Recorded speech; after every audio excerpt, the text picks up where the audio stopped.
Well, thank you all. Thank you for your patience, and thanks for our panelists who are remote for their patience. This is the new world, right? We're all hybrid and virtual, and it's great. We just sometimes have to work out all the technology little hiccups. So thanks to everybody for their patience.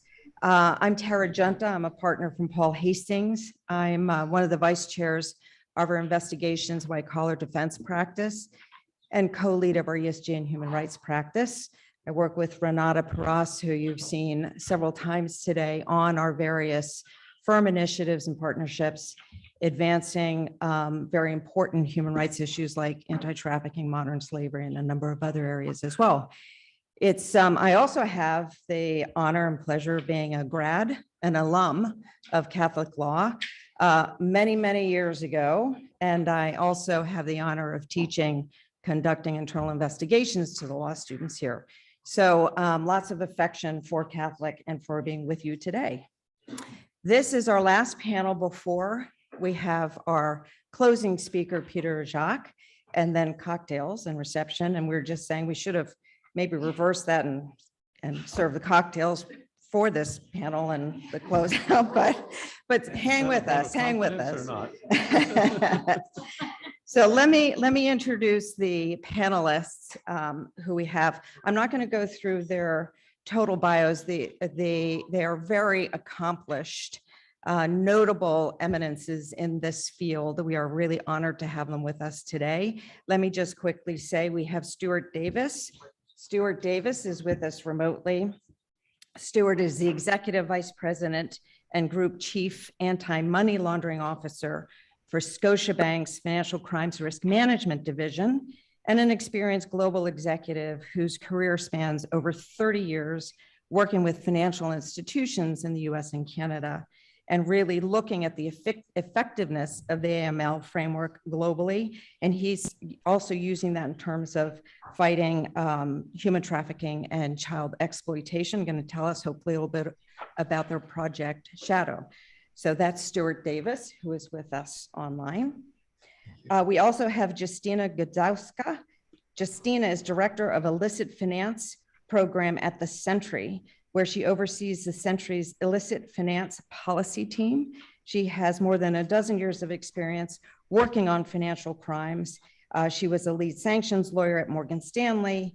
She worked as an expert in terrorism at the United Nations and with OFAC here at the Department of Treasury. We also have Philip Langford. Philip is with us of the International Justice Ministry, United States, where his work with IJM spans over 16 years and really looks at focusing on community suffering, high rates of labor trafficking, and other human rights violations. Then he works and helps multinational companies, both individually as well as collectively, to shape host government priorities on the critical responsibilities to protect human rights of vulnerable populations.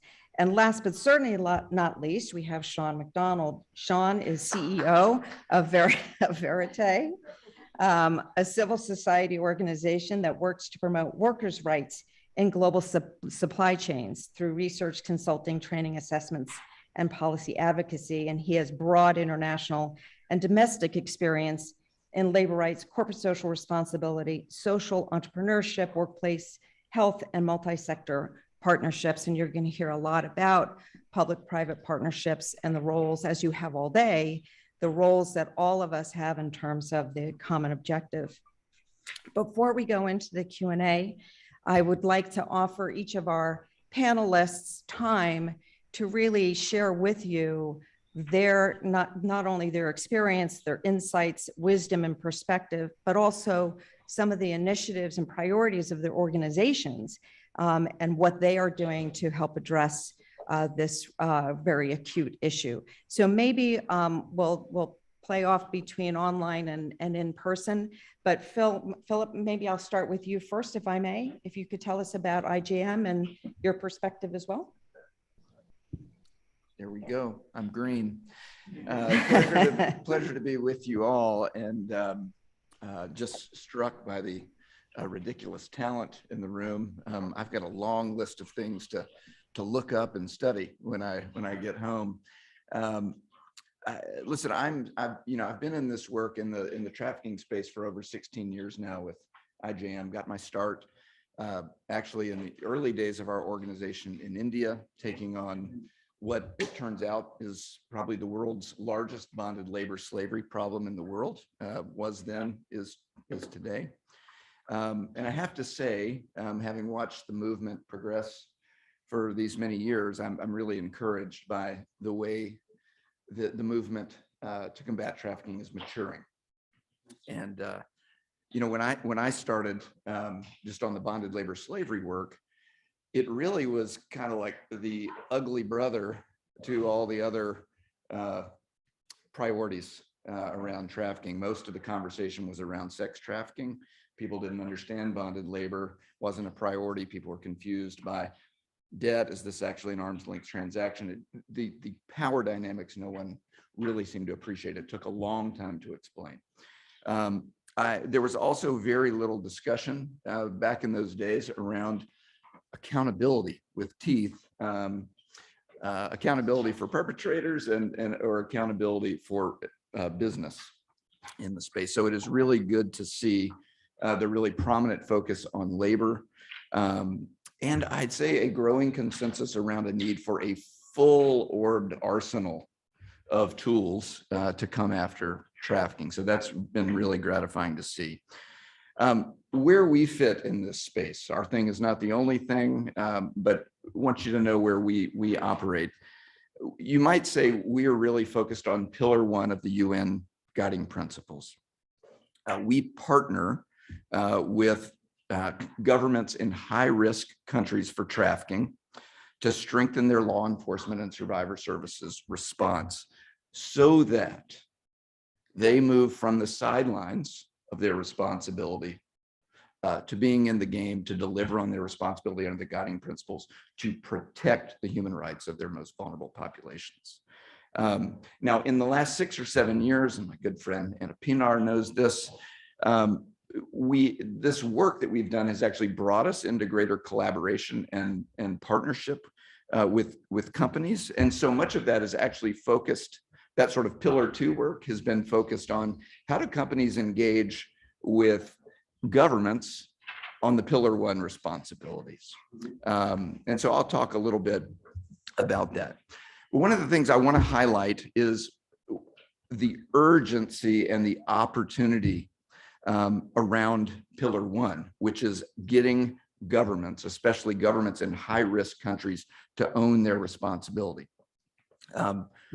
Because what we see around the world is the places of highest prevalence and highest risk of human trafficking are in these places with weak, if any, law enforcement response. You may be familiar with the World Justice Project. They've done a research. They talk about over 5 billion people in the world right now, mostly in the global South, who live in the justice gap, which is to say, without the benefit of even basic protection of modestly effective law enforcement. So what this means is traffickers, other criminal predators have their way with whoever they want, however they want, whenever they want, with zero fear of being caught or being brought to account. And so in a crime of economic opportunity, what you have, like trafficking, is significant profits, very low risk, and a seemingly endless supply of vulnerable people to prey upon that the traffickers believe no one will show up for. It is for no reason, I mean, it is for good reason, actually, or it makes sense, that private security in these parts of the world, in the global South, is often the number 1 or top 5 employer in the whole country. Because private security is the way that affluent people, businesses, politicians, executive directors of NGOs protect themselves, their families, their businesses, their property. Because they know, so to speak, when the bad guys are coming over the wall, cops aren't coming. They've got a panic button that goes to private security. They're the ones that are first on the scene. So that's bad news. But here's the hopeful news that we have seen that I want to highlight. It is actually possible, we have found, to move these governments and their law enforcement and their survivor services to a place where they have the will and the capacity to move from the sidelines to actually delivering the protections of law. Not just passing new laws, not just passing new national action plans that go on a shelf that buy them more time, but actually proactive investigation, victim identification, bringing rescue, relief, prosecution. That's actually possible. And here's the other good news. In the context of these crimes of economic opportunity, what we have seen is when we do that, even modest improvements in these environments marked by overwhelming impunity, you can see dramatic reductions in trafficking rates in these places. Measurable, dramatic reductions. So to give you a sense, when in India, we did a study across the entire state of Tamil Nadu. 30% of the labor force across multiple industries, many of them way upstream, some bricks, stone quarries, mining, agriculture, but also more downstream garment factories, 30% of the workforce in bonded labor slavery.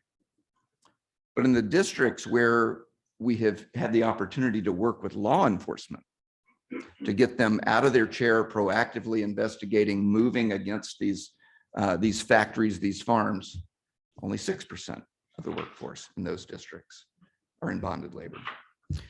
In the sex trafficking context in the Philippines and Cambodia, we've helped governments whose police were literally part of the criminal business enterprise protecting traffickers, stand up dedicated units, crash through the corruption, begin to move against traffickers, and we've seen trafficking reductions in the realm of 72%, 75%, 86%. So this is possible. And these kinds of dramatic reductions are possible, especially in these high-risk places that have known only impunity. Just sort of a word about our topic today, because we are really talking about business accountability. I really am, and my team is really excited to see the growing body of investigative journalism, regulation, more mandatory regimes that have moved multinationals to have to look deeper into their supply chains and deeper into the ecosystems that are actually enabling and empowering this kind of human rights abuse at scale. And that's the sort of thing I think that has actually led to some of these partnerships that we have begun to have with multinationals. The first place that this began for us was in the Gulf of Thailand fishing and seafood industry. You guys probably remember, well, you know that well. And we began to work with, among others, Walmart, the Seafood Task Force, around solutions to shrink the space for trafficking. And we can talk more in the dialogue, but some of the partnership there has been around actually conducting population level prevalence studies of the amount of people being trafficked from Cambodia, Myanmar, other places into the Gulf of Thailand. An actual evaluation of the performance of the Thai government, among other governments, in their response to it. The Walmart Foundation is actually invested in our justice system strengthening program to begin to move these governments to a place where they'll deliver. And we've had some growing collaboration around this trend that we're seeing of an increased willingness of corporations to engage with these these countries, or the governments in these high-risk countries, around what the government's responsibility is. So that has been encouraging to see. It's still very much early days. I will say Walmart is very much a first mover in this space compared to a lot of the companies that we see. But we are seeing growing engagement with civil society, both as a link to survivor voice and service provision, but also to ground truth their own experience and understanding of the ecosystem in which they're operating. But here's what I'll say in the conversation that I think I'm really interested in is I think there's a big frontier of opportunity here. I don't think we are connecting the dots of opportunity as much as we can. So two thoughts, and then I'll shut up. One, I do think in this conversation, there is a big risk as the pendulum swings hard to corporate accountability, business accountability, that we let governments in high-risk countries, or any country for that matter, off the hook for their responsibility. So truly, I would love to see a government accountability for human rights conference. Yes, with a focus, as we have talked about today, on governments holding corporations accountable, the big companies accountable, but also holding all the other actors in the space, the ones that are upstream, because that ain't happening. And then the other piece of this, and just to highlight why that's so important to me, it is quite helpful to motivate the big companies to do their part on the upstream. But we have to recognize that companies don't own or hold the legitimate coercive power of the state. Only governments do.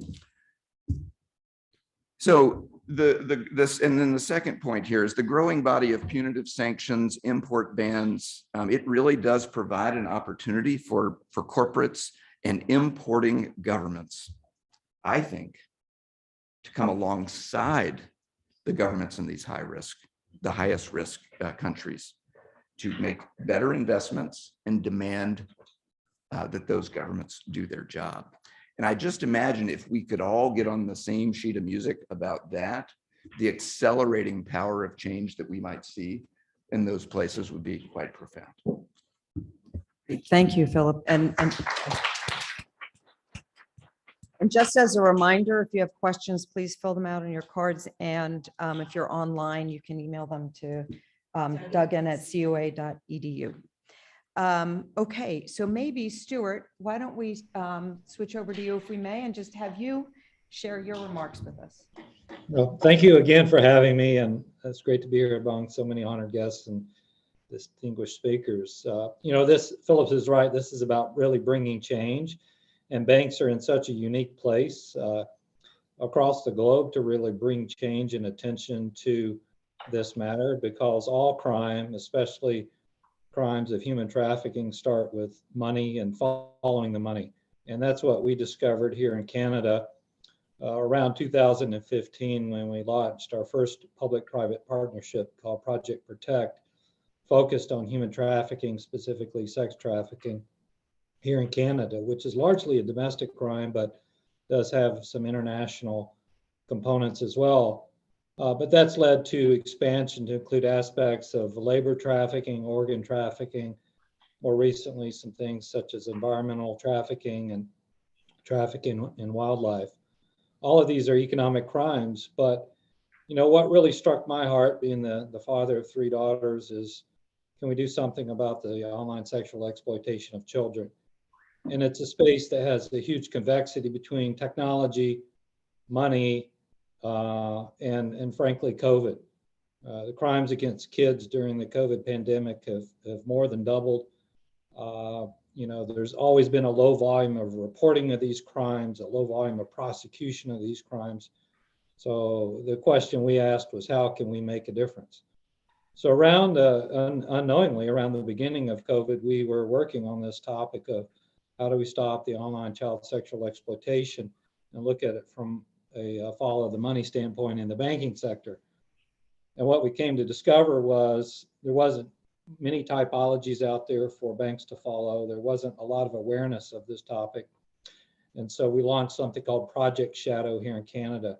And it's a collaborative partnership with the government, with law enforcement, with the Canadian Centre for Child Protection, the RCMP, and FinTrack, who is our provincial financial regulator for financial crimes. And we came together and we said, and we brought all the banks into a room and we said, what can we do? Well, in Canada, you can't share specific customer information. It's a very privacy-driven country, but we can share typologies. We can share methodologies for following the money, for finding these crimes, heinous crimes. And so our efforts focused on what are the indicators.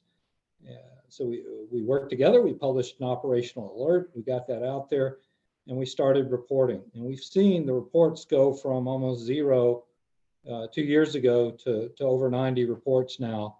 Some are coming from crypto companies, some are coming from banks. But what's the most important takeaway here is that wherein crimes of this sort used to be only on law enforcement asking the government, hey, do you have any intelligence on such and such? Now, almost 80% of these disclosures are proactive in nature. In other words, law enforcement doesn't even know these crimes are going on. So it's the first look. And interestingly, here in Canada too, we're seeing that because this is such an important topic, it's a very important societal topic. Many of these are the cases that get picked up and dealt with by local law enforcement, much more perhaps to the detriment of Canada, but much more than some of the financial crimes, the more sophisticated financial crimes. So it's a good area to be involved in, and it's one that we've been proud to make an impact here at Scotiabank, and it's led to lots of further connections and networking, really to drive change on a global scale, and it's something we're standing completely behind and want to be here to support it. One of these areas in particular is our partnership with groups such as the IJM. Philip, we consulted with your team on your recent scale of harm paper. We've been working closely with the Noble, which is a nonprofit organization in the US, and a similar project that we're launching within the banking system in the US called Project Umbra, following the model of Project Shadow here in Canada, but with a US bank and regulatory focus. I've joined the board of the We Protect Global Alliance, which brings together technology firms, banks, many civic organizations, governments, NGOs, looking at the challenge of how do we expand this on a global scale. And we were the first bank to join, and I'm hoping our influence will drive, the same momentum that we saw here in Canada on a global basis. And more recently, Scotiabank is a very diverse bank. We're in 35 different countries. And so Peru is a top market for us to bring. Mexico is a top market for us to bring this type of focus among the banks there. Again, creating the partnership with the governments, with the law enforcement, with the civic organizations, and hopefully we're going to be working with ECPAT on that. It's still in some exploratory stages. But let me talk a little bit about why this works for us and what we've been able to do differently. Banks are data companies just like technology companies. We just have financial data. And we've been able to deploy AI. We all hear about it. We've been able to deploy common sense machine learning, and we've been able to pull on one string we get from news media and follow the money. And this is how you build the networks to find the criminal actors, both the organized and the unorganized, to really start bringing down these nefarious groups. And believe me, in the space of child exploitation, there are organized rings out there doing harm, and it's our goal to expose those and report them. It is our obligation, obviously within banks, to report financial crime. This is one among many, but in my mind, it's one of the most important that we can use to make a difference. So as we look forward, completely support a lot of the topics of conversation that have been around the table, having more increased national hotlines, continued partnerships with NGOs and civic organizations, making this a big focus of ESG, Tara. We've really put a lot of emphasis on this within both the S and the G here at Scotiabank, and we talk about it in our ESG report. We think things like this really motivate other corporations to action, even beyond the banking sector. So it's an area we're proud to be involved in, and thank you for allowing me to share a little bit about it today. Thank you, Stuart. Appreciate it. Shawn, maybe we'll switch over to you now. Yeah, You can sure. share. Yeah, thank Thanks. you, Tara. Thank you, Sarah, and others from CUA Law. It's a real pleasure to be here with my first post-COVID conference. A lot of people think it'd be great to go to a concert or sports event or something. And I'm loving being here with my tribe of people who are excited about tariffs and trade law and due diligence and procurement. Seriously, this is really energizing for me. And, you know, coming from an organization, Verite, that is interestingly placed in the labor supply chain ecosystem, where we work with the full range of actors. We work with workers, worker associations, unions, investors, companies, suppliers, media, other NGOs. You know, we really find our special way to take the lessons and data and insights that we have from doing special investigations or compliance design consulting with companies, to then share that with others so that good due diligence can be spread more broadly. And that's why I'm really excited about the role that regulators of various kinds, whether they're trade or those that will eventually implement and enforce mandatory human rights due diligence, or others that have the power and scale of government, as Philip mentioned, can truly begin to change the corporate accountability paradigm, where for years it was really just a few companies that were big name brands that would get the attention by the media, or the attention by the activists, or occasionally the attention by regulators or governments. And so we really are on the cusp, I think, of an exciting change in the corporate accountability space. Yet the things that really I'm excited about, like mandatory human rights due diligence and new types of uses of data, are also the things that I'm worried about, right? Because I bet if we asked everybody on their little note cards to write down their definition of due diligence, we'd all have a different definition of it, right? And so just as for many years, corporate accountability or private, you know, largely superficial approaches to supply chain accountability or responsibility happened in this vacuum of impunity, vacuum of lack of labor law at the local, national, and international level. We potentially face the same sort of situation where, unless there is a really clear, very, very specific approach to what due diligence means, then that vacuum will be filled by a wide range of consultants and PR people and companies that are facing a lot of pressure to just get something done, right? And so I'm also particularly concerned that because the labor space, there really is generally a dearth of organizations that have real specialty, and because workers face so many vulnerabilities generally, but then even more vulnerabilities if they speak out, the general lack of data that comes specifically from workers, people mentioned this before, I think David and Duncan and Martina, among others, that means that there's a huge asymmetry. Many people talk throughout the day of the asymmetry of power, but there's also an asymmetry of data. And then as we move into this new era of due diligence and defining it, unless we really push for very concrete, very specific things that get to the heart of the business activities that underline forced labor or any of these other labor rights violations, then we're going to miss the boat, right? Because what we've seen, as there's been more attention on forced labor for many years now, human trafficking of all kinds, it's all been about rhetoric and policy, right? And on no other social issue would companies or anybody else, governments for that matter, get away with just saying, we think it's really terrible and we're committed to change, right? Companies now have to get more specific about how they're changing their carbon footprints and so on, or even more specific on some other issues that are coming to the fore, like how many women are on their boards or in management, that kind of thing, which are very countable things.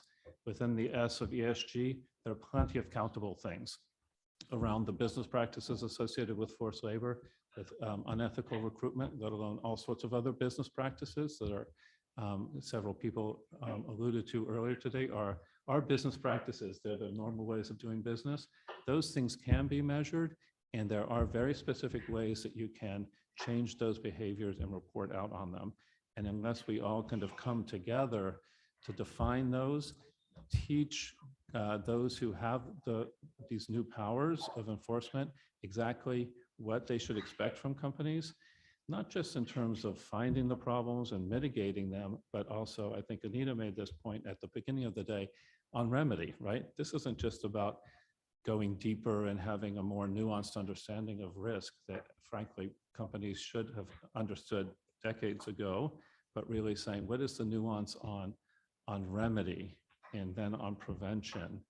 And how do we ensure that the broad, vague concept of due diligence genuinely includes that full cycle of awareness, mitigation, prevention, remedy, right? And that the remedy is also not just, okay, I'm going to return the $5,000 you spent to get your job that you then spent 3 years paying back because you were in debt bondage, but other forms of remedy that any of us would expect from a legal system, right? True justice, people being held accountable through prosecution, maybe damages and other kinds of things, not just, okay, here's your money back that I stole from you. And so, and it's great to see, particularly with the sort of tip of the spear with CBP, with WROs and release of WROs, really focusing on getting companies to return the fees of migrants. That's really helping to leapfrog, I think, the expectations of compliance to also include remedy, but then, they can't do it alone. The rest of us also have to say, what does justice and remedy look like for these people who have been so mistreated? It's not just return of money for that specific case, of recruitment-oriented debt bondage. Anyway, those are some of the things that I think I'm excited about. I think that there's a huge challenge, and I think that all of us, from the various perspectives we have as activist organizations or companies or lawyers or investors or what have you, need to work together to further define that. Thank you, Shawn. I can do this appropriately. Okay. Last but certainly not least, Justyna, you want to share your views with us? Sure. Thank you so much for having me. I very, very much wish I could have been there in person. Maybe next time I will get to join my fellow nerds on these issues. That'd be great. So for those of you not familiar with the Sentry, we are actually an NGO that is both policy-oriented as well as investigative NGO. And we really have come out of kind of the Stop Darfur movement and looking at atrocities and publicizing them. And when our founders kind of looked what was lacking there was that, a lot of people were publicizing what was going on, but then there wasn't enough thought given to kind of the financial incentives behind some of these atrocities. So what we really do is investigate atrocities, and that could include, human trafficking and things like that, but just not focus precisely on these issues, but investigate atrocities and look at the financial incentives behind them. And what we really try to do is shut the perpetrators out of the global financial system. And we do this in a number of ways. So like I said, there are two sides to the house. There's the investigative side and the policy side. And I'm really on the policy side. So what we do is take really hard-hitting investigators. We have former FBI agents, former journalists on our team, and try to turn them into impact. And we are very focused on countries that don't receive a lot of attention, right? There's a lot of focus on Russia, Iran, Venezuela, China, but the countries we focus on are very often in sub-Saharan Africa. We are recently expanded to Myanmar and perhaps other countries, but these are countries that have not received attention. And also when you're looking at a bank, people at the bank are not going to spend a lot of time looking at atrocities in Africa because they don't think their business really has a link to them. But what we do is find links to the global financial sector between the atrocities, between the corruption, And it could be through supply chains, it could be through financial transactions. We try to uncover those links and make sure those responsible cannot continue perpetrating them. And so what we do is we work with other civil society organizations, often ones on the ground in countries such as the Democratic Republic of Congo that has a vibrant civil society sector, so they can bring the information to us. We also work with governments. Very much the US government, the US Treasury, US State Department, DOJ, also work with the UK government, EU government, and other governments around the world, especially ones that have kind of the global Magnitsky sanctions regimes that can sanction people that are engaged in human rights abuses and corruption. One example of our work with governments is that we're a member of GIMLET, which is the UK Joint Money Laundering Task Force.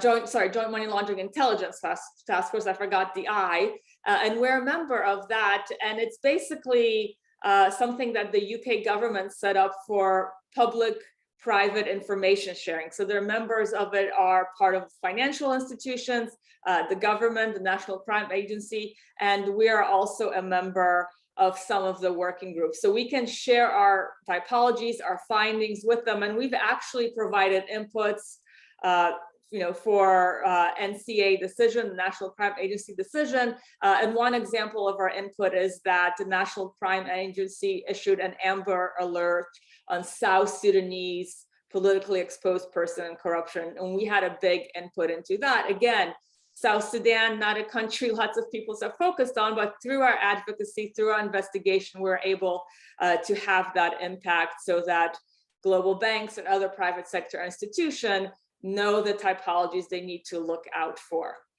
The other thing that I think makes the Sentry most unique is our partnerships with the private sector.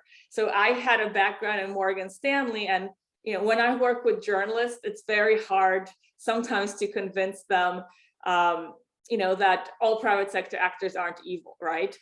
There is a lot of kind of suspicion from the civil society community of the private sector and vice versa. So we try to bridge that gap by actually thinking of the private sector, especially global banks, as our partners in this fight. And what I try to often say is that global financial institutions are not monoliths. They are made out of different people, and certain people want to do the right thing, and certain people are just there for the profit, right? So what we try to do is give the right information to the right people at these banks, usually the compliance people, the people working on ESG, the people looking at risk, to make sure they're really armed with the information that when it comes time to make a risk decision based on legal and reputational risk, the compliance people can make their case in the most effective way to the business people that are more profit motivated. So one of our goals is getting the right information to the right people, and we do this through banking roundtables. We host periodic banking roundtables where we brief the banks on our findings of our investigations. We also sometimes share information directly with banks. We often get phone calls from a financial institution, from a trusted partner, say, I read this in one of your reports. Can you tell me more about this organization? Or can you elaborate on these links? And of course, we have information that isn't always published, so we're more than happy to do that. The other thing we do, again, we are a small organization and we're really looking to maximize impact, is we share information with some of these big data providers. I think, the other panelists mentioned the importance of having data. And I think one of our goals is to make sure everybody knows as much as possible of what we know, right? So, you don't have to happen to read one of our reports or attend the banking roundtable. You just have to have a subscription to Moody's and Refinitiv, which are some of these big data providers that we work with. We share information with them so that they can in turn share it with their clients when their clients are doing their diligence and KYC processes. So this is, I think, our approach. We want to work with as many parties as possible that have the common goal of stopping atrocities and corruption, and really the financial flows that underpin them in so much of the world. Great, thank you, Justyna. So I think where I'd like to start, and please feel welcome to fill out your cards with questions. Where I'd like to start is, Philip, you've heard throughout the day and from our speakers today about the importance and really criticality of partnerships. And Philip, you referenced partnerships that you have developed and continue with MNCs, multinational corporations. You talked about the Seafood Task Force. I was wondering if you, and then would open it up to the other panelists, share a little bit more about what you've seen as the most successful model, which I understand, needs to be flexible, but between civil society, governments, MNCs or private corporations toward a common goal, particularly in light of your observation that in a lot of these countries, they don't necessarily have strong rule of law, or if they do, it's not enforced, and the law enforcement may not be there. So can you talk a little bit more about those partnerships? Yeah, I mean, the way we sort of break this out, I think the UN guiding principles are quite helpful in being clear about the different roles and responsibility and where accountability sits. In all countries, it is governments that own the coercive power of the state to restrain violence, and that is particularly important for vulnerable populations, as we talked about. In so much of the world, people actually rely on private security because there is not the public option doesn't work for them. The problem is that to have private security, you have to be able to pay for it. And so where we see so much of the exploitation in the world, you have these huge populations of vulnerable people, and there's nothing between them and the predators except some corrugated metal. Whereas the more affluent business people, executive directors of NGOs, live behind 14-foot compound walls with razor wire, electric fences, and a panic button inside their steel cage in their house when the bad guys are coming over the wall. So that's part of the justice gap, and there's a real gap in experience between affluent folks who can just fill that gap with private security and these populations who are being preyed upon. So we just, I think in this conversation, my main point is we've got to keep the role of government right up there front and center. Now, companies have a role to play in that. Companies have a role to play in shrinking the space for traffickers as well. And there needs to continue to be progress there. But my worry in the conversation is that we put all of the responsibility to clean up supply chains on companies, and we're asking companies to do something they can't do.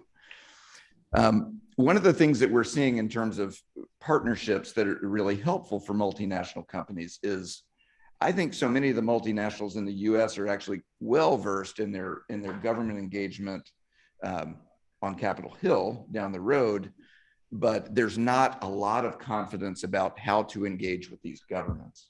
And there's actually, I think, a sense of risk.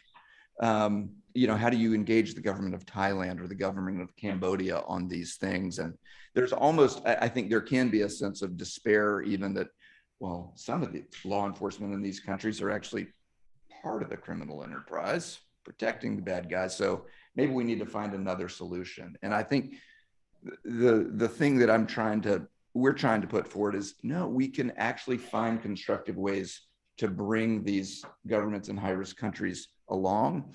And I think this is an opportunity for deeper partnership between civil society, who are deeply grounded in the realities, can ground truth the engagement of multinationals in their engagement with governments. In other words, is what they're hearing from the top of government about what's happening, is it true? What is the performance of the police? How are things playing out in the survivor services? To really ground truth, their advocacy and inform it. And I think all too often in these conversations, the big importing governments and the multinationals have gotten in the room, but oftentimes you're missing the sort of ground truth of the civil society organization that really knows what's happening on the ground. So there's a few thoughts. Thank you. And Shawn, what about with all the work that the Verite does with companies and others for trying to address in the supply chain? Anything in addition that you would add to Philip's observations? Yeah, one thing that came to mind was an area related to agriculture, small scale agriculture, that doesn't get a lot of attention, but where we've been trying to model both with suppliers, smallholders themselves, as well as really local government and labor inspectors, how to understand the role that they play, right? Because even though we know that there's often a lot of corruption or reported corruption and lack of resources and so on, usually within the compliance and due diligence world, there's total separation from, people don't even try to engage with local labor enforcement, right?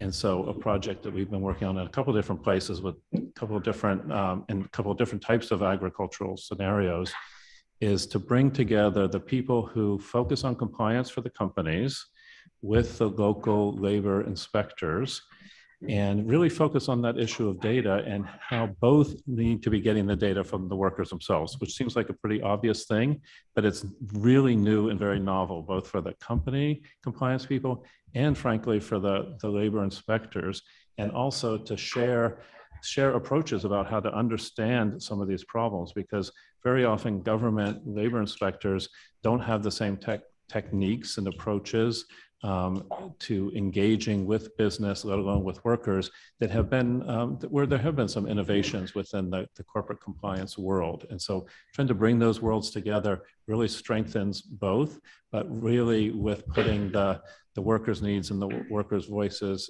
at the heart of it. That's something that doesn't get a lot of attention. And one just really specific outcome from some of that is a major compliance problem, particularly related to child labor and forced labor and gender discrimination, is that women's work and children's work is not counted. People work as families, they often migrate as families. Maybe the man in that family unit gets some pay, usually based on quotas and piece rates, while the children and the female partner and sometimes other relatives, extended family, work alongside that. And to try to make that both a legal compliance issue and a corporate sort of due diligence risk compliance matter really kind of brings together a lot of these issues and builds awareness of structural business practice problems that are underpinning this forced labor, child labor, and gender risk. But then it also clues in some of the local labor agencies into how they should deal with this, right? Let alone teaches the people at the multinational headquarters, you know what, have you ever even asked this basic question that is really pretty easy to get the answer? Like, who is out there picking those things? Is it a family unit? And who gets the pittance of pay at the end of the day? Oh, it's the man. Well, there are lots of problems there, but those are deep in the supply chain, so to speak. But it's not hard to really understand that. Just ask anybody, right? So anyway, that's just an example of maybe getting into a lot of detail, but kind of combine some of these approaches.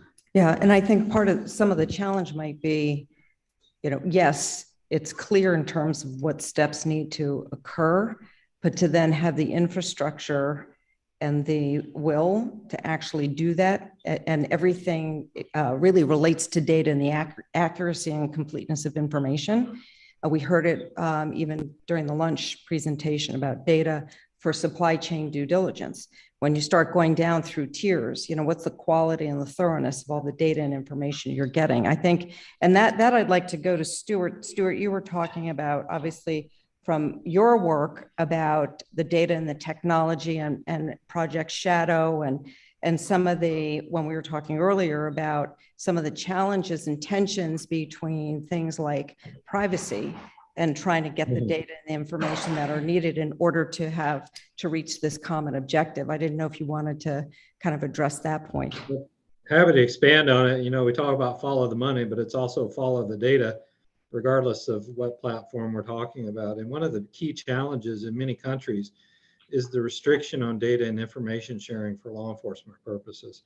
Often this is blocked under the guise of privacy, not understanding that crimes are being committed. And many times the perpetrators themselves hide behind the veil of privacy to block and obfuscate their heinous crimes. But a great point of advocacy with public-private partnerships is influencing governments for better information sharing, better data sharing. And this can be done with privacy enhancing technologies such that particular person's personal information never has to be disclosed between parties. The computers just know it and they're able to do the work and then pass the results back without exposing the other parties on the other end. And so that's been an active area that we've been researching with groups, multiple universities in the US, as well as some other data scientists. How can we build these privacy enhancing tools and put them to use? Australia has done that. Austrac is running the Fintel Alliance, which uses this type of technology to help combat child sexual exploitation, human trafficking, and other things as well. But I think, I mentioned privacy being one of the points that often pops up. We started looking at, are there other ways to combat this? And data leads us also to understand that each of us have rights with regard to our own information and the use of that information online. Often we're clicking, giving that right to big data companies, but what if our rights are still protected? What if you can't use my image online without my informed consent? Well, let's apply this to children. Their images are being exploited online without their informed consent. And can that be used to stop the perpetrators of these crimes? It's an area we're actively exploring, and I'd open that up for members of this group as well to think about, especially those of you that have a legal background. I think it may be a new vector where we can bring about some needed change. Thank you. And Justyna, talking about kind of legal change and some of the tensions, there are some glaring deficiencies in the law that really allow bad actors to benefit from financial systems. If you were to change something, what would it be? Have you given any thought to that? We can throw another challenge to some of the lawyers here in the room. Sure. So I think, what Russia and the conflict in Ukraine have brought home is that transparency and shell companies and the lack of registries is really a global problem, but also a very big problem in the US. And the other day I got asked this question, how much money do you think the oligarchs have stashed in the US, whether in real estate or in bank accounts? And I said, I have no idea. Nobody, the US government doesn't know because they don't do it in their own name. They do it through trusts, through shell companies. So I think, a very important innovation in the US, and the US is getting there slowly but surely, is more corporate transparency and on beneficial ownership. There is the Corporate Transparency Act, there is a FinCEN rule, but that registry, although it's a huge improvement, is not going to be a public registry, right? It's going to be for law enforcement, and certain actors within banks may be able to access it. But why not have a public registry on beneficial ownership? So I think it would make all of our jobs a lot easier if we had that transparency. So really, my big wish would be a public beneficial ownership registry. Thank you. So a question from the audience for Philip. Excuse me. How difficult is it to get the buy-in of government to understand or support IGM's work in the communities? When we first started, it felt impossible because we were this little organization that was mostly hoping the national governments wouldn't know we were there because we hadn't proven anything. But the approach that we have taken over the years is to start from the ground up, to make ourselves useful to line police officers, social services agencies, judges, prosecutors. There's always a speaking truth to power in this, but what we consistently did was we spoke truth to power and simply asked them to do their job. That was it. Hand in partnership. And over time, what we were able to do was to persuade them that actually we were there for their mission to succeed, for the benefit of these people that we care about so much. But our mission is for your mission to succeed. And a thing happened, and this is sort of been an education for me in the way change happened. Somebody alluded to this. It's not, I think it was Justyna. Not everybody in these systems that everybody regards as so corrupt, not everybody's corrupt. There's a small percentage who really are. And then you've got some really great people, some champions. And then you've got that's the kind of middle section that just trying to keep their heads down and put their kids through school. And there's not a whole lot of reward for doing anything extra special. So I'll just keep my head down. But to begin to get them wins in cases where they're face to face with these people who've been a total abstraction to them. And this violence has been an abstraction to them. Now they see it in vivid color and they get new wins, a new sense of their own mission. And you can begin to elevate these champions. You begin to figure out who the bad guys are in the system. And you start to see more of the middle coming to this new sense of purpose. And what really began to change the game and why we've now been able to move from a place of, there's always a fight over political will, always, every time we start in a new place. But we have been able now to start from more top down in the new countries where we work, because now we've been able to come to them with results like the Philippines on their, number one, dramatic reductions in the prevalence of crime in major sex trafficking cities. They also got off of tier 3 and are on tier 1. And that mattered a lot to them, right? And so this has actually helped us as we move into these new spaces and look to scale this model, the ability now to start at the top of the government, at the cabinet level, and begin to say, here's the thing, here's what we can do for you. And that is getting easier for us. The one thing I will say in this that we have to keep in mind in this movement, if we're going to focus on that piece of it, no matter what they say from the top of the government, you have to be prepared for the initial couple of years of kicks in the teeth. The change won't be easy because what has been deeply entrenched, but we have found consistently that we can actually accelerate the change much more than we could in the first 15 years. Great, thank you. A question from the audience for you, Shawn. Is there value in trying to do remediation for an entire sector? When CBP issues an entity-specific WRO, what would such a scheme look like? Okay, so what would a sector-wide scheme look like? Right. Even if there was just one WRO? Yeah, when CBP issues an entity-specific WRO, how do you get to the industry-wide?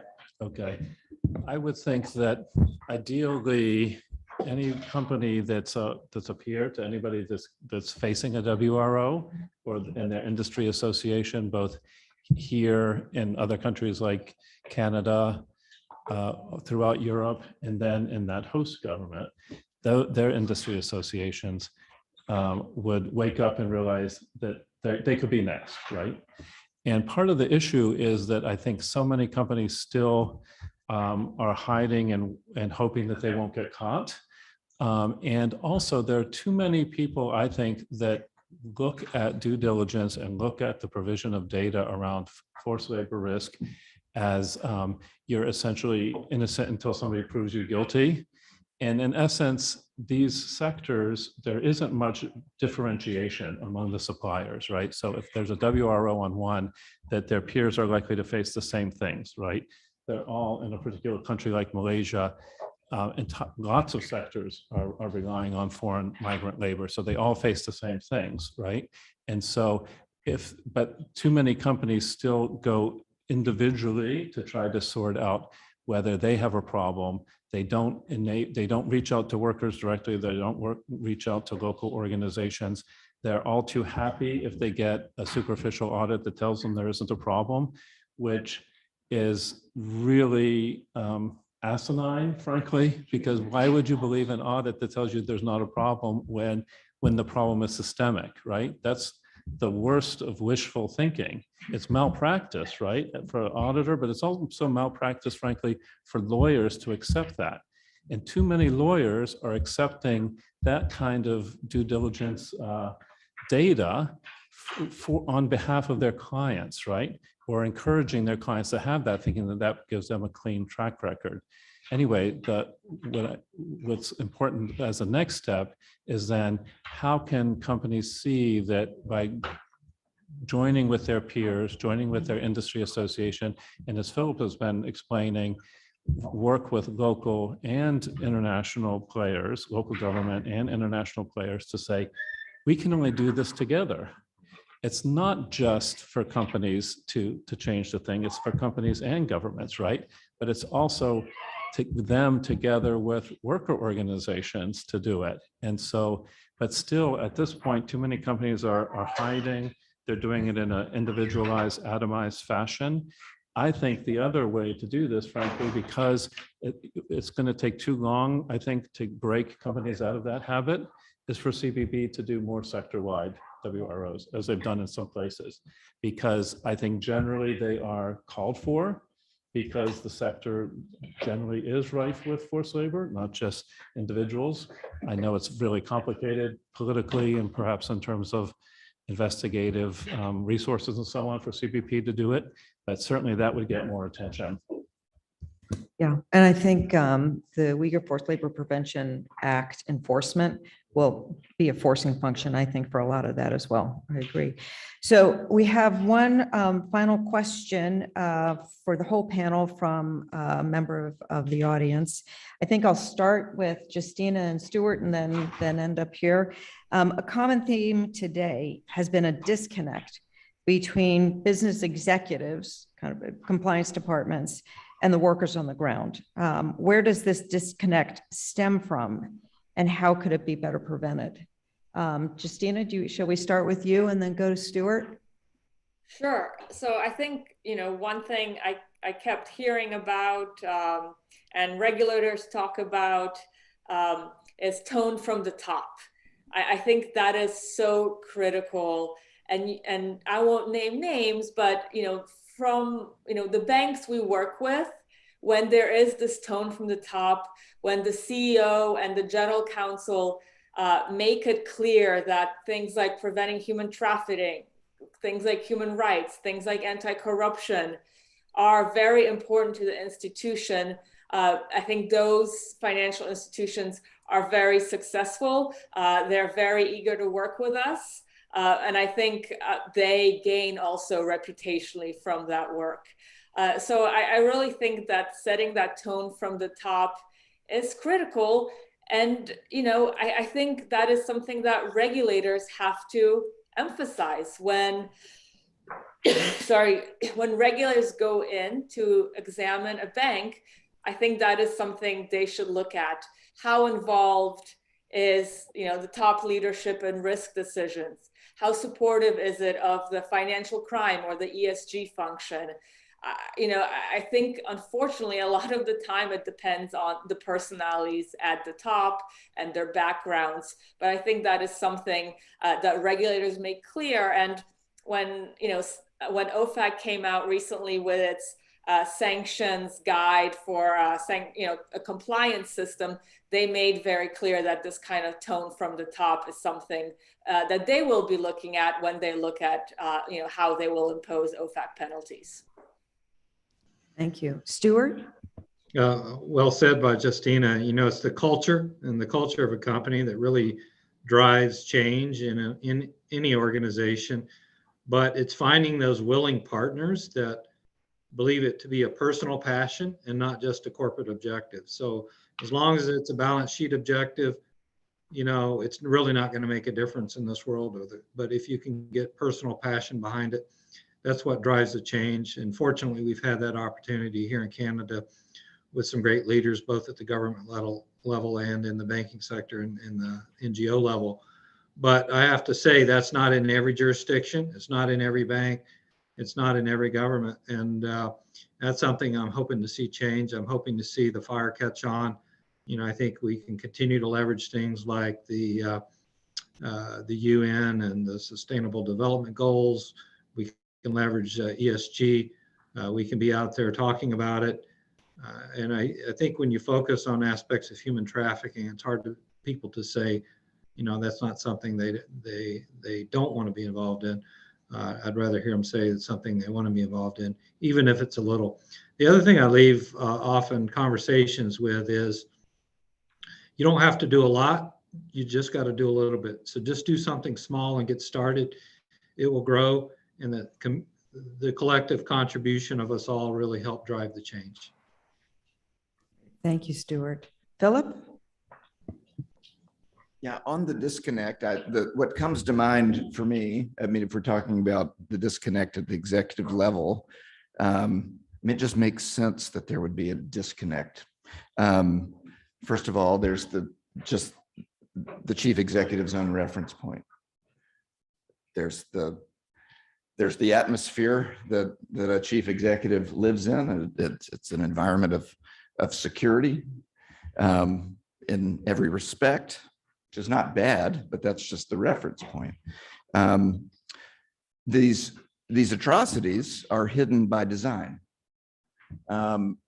And so, you know, you can travel to the most vulnerable parts of the earth, but you're not going to actually see the hidden brutality that's happening. You have to have a way of finding it, or somebody has got to uncover it for you. And I think that the final thing is been highlighted. I think you've done a great job of highlighting this, is what historically has been the lack of survivor and worker voice in this, that would move this from abstraction to a vivid, living color, concrete reality. Because I think that's really important, because things that stay in abstraction, they lack urgency. And so therefore, they're not going to have the level of prioritization or investment in the whole scheme of things that an executive is actually responsible for. But you bring it in living color. And we've seen this. We saw this in Australia with Westpac when they discovered what was happening, the online sexual abuse of children, and their platform, their financial services platform, was a method of payment for that. Now, wow, there was, I think, an authentic, like, grasping of what was at stake for these children in the Philippines, and we saw that kind of action. So I think we need more of that. Agreed. Thanks. Shawn, any? Just really quickly, I think that it's important for us to shift toward asking workers whether, I agree, it's not really quite appropriate, or a lot of levels, for a CEO to think that he or she would get a lot of information from a worker, to be likely very, very scared if they were asked that. But to say, we generally have a lot of information about workers, what they want, the conditions they have. Let's start asking them about how they think things should be changed. And as I was mentioning before, what remedy and restitution looks like for them. Everybody keep, mining this data from workers to hear the same things that we already know, right? So, and there are other sources of data too. So I think we need to move away from that. Great. Well, I hope you'll all join me in thanking our panelists who are so terrific and especially online as well. Thanks to Stuart and Justyna for hanging in there. Thank you so much.